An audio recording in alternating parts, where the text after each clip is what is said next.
സംസ്ഥാന സാമൂഹ്യനീതി വകുപ്പിൻ്റെ കീഴിലുള്ള ഭിന്നശേഷി പുനരധിവാസ ശാക്തീകരണ സ്ഥാപനമായ National Institute of Physical Medicine and റീഹാബിലിറ്റേഷനെ അന്താരാഷ്ട്ര നിലവാരത്തിലുള്ള ഭിന്നശേഷി പുനരധിവാസ കേന്ദ്രമാക്കി മാറ്റാൻ ഒരു ബൃഹത് പദ്ധതിക്ക് തുടക്കം കുറിക്കുകയാണ്. നിപ്മറിൻ്റെ വിവിധ വികസന പ്രവർത്തനങ്ങൾക്കായി 73 കോടി രൂപ വായ്പയായി സംസ്ഥാന സർക്കാർ ലഭ്യമാക്കുകയാണ്. സംസ്ഥാന സർക്കാർ നബാർഡിൽ നിന്ന് വായ്പ എടുത്തുകൊണ്ടാണ് ഈ 73 കോടി രൂപ ഇപ്പോൾ നിപ്മറിന് അനുവദിച്ചിട്ടുള്ളത്. നബാർഡിൻ്റെ ഗ്രാമീണ അടിസ്ഥാന സൗകര്യ വികസന ഫണ്ടിൽ നിന്നാണ് സംസ്ഥാന സർക്കാരിൻ്റെ ഈടിൽ തിരിച്ചടവ് ഉറപ്പാക്കിക്കൊണ്ട് വായ്പ ലഭ്യമാക്കിയിട്ടുള്ളത്. നിലവിൽ 11 കിടക്കകളുള്ള spinal cord injury rehabilitation unit 250 കിടക്കകൾ ഉള്ള റീഹാബ് ആശുപത്രിയായിട്ട് ഉയർത്തുന്നതിനാണ് 53 കോടി രൂപ വിനിയോഗിക്കുക. ഇപ്പോൾ 11 കിടക്കകളാണ് നിപ്മറിലുള്ള സ്പൈനൽ കോഡ് ഇഞ്ചുറി റീഹാബിലിറ്റേഷൻ യൂണിറ്റിലുള്ളത്. അത് 250 കിടക്കകളുള്ള റീഹാബ് ആശുപത്രിയായിട്ട് ഉയർത്തുകയാണ്. അതോടൊപ്പം തന്നെ നിപ്മറിലെ വിവിധ അക്കാദമിക് കോഴ്സുകൾക്ക് ആവശ്യമായ അധിക ക്ലാസ് റൂമുകൾ, പരീക്ഷാ ഹാൾ, അനാട്ടമി പഠന സൗകര്യം, ലൈബ്രറിയുടെ വിപുലീകരണം എന്നിവയ്ക്കായിട്ട് പ്രത്യേക അക്കാദമിക് ബ്ലോക്ക് നിർമ്മാണത്തിനായി 20 കോടി രൂപയും അനുവദിച്ചിട്ടുണ്ട്.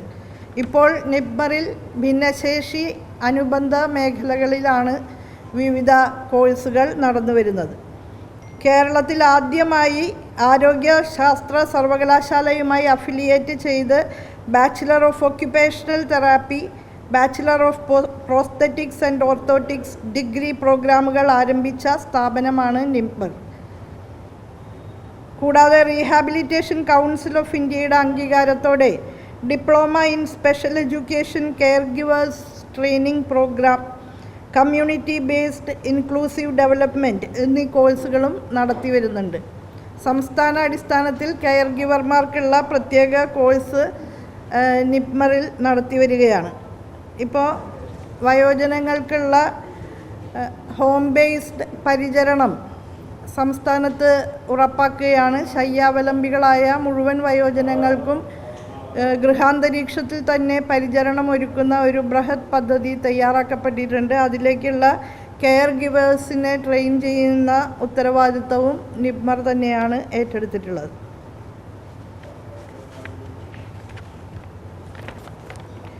നാല് തവണ ഏറ്റവും മികച്ച ഭിന്നശേഷി ശാക്തീകരണ പുനരധിവാസ ഉത്തരവാദിത്തത്തിലുള്ള സ്ഥാപനത്തിനായിട്ട് സംസ്ഥാന പുരസ്കാരവും 2024 ഐക്യരാഷ്ട്രസഭ ടാസ്ക് ഫോഴ്സ് അവാർഡും നിപ്മർ നേടി.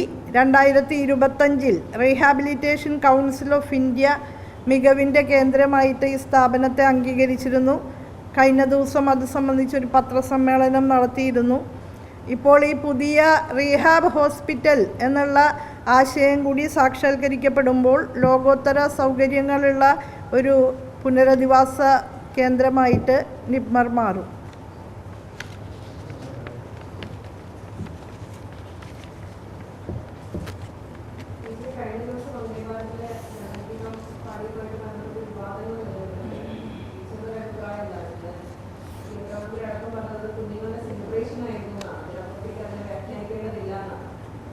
അത് സംബന്ധിച്ച് എൻ്റെ അഭിപ്രായം ഞാൻ FBയിൽ രേഖപ്പെടുത്തിയിട്ടുണ്ട്.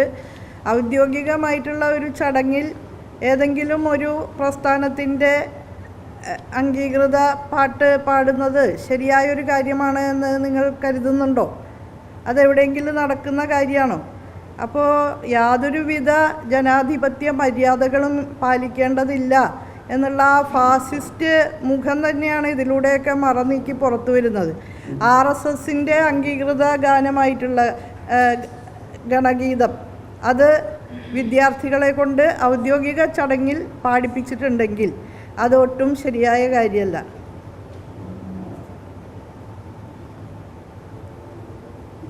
അതൊക്കെ ഈ കാവ്യവൽക്കരണ അജണ്ടയുടെ ഭാഗമാണ്.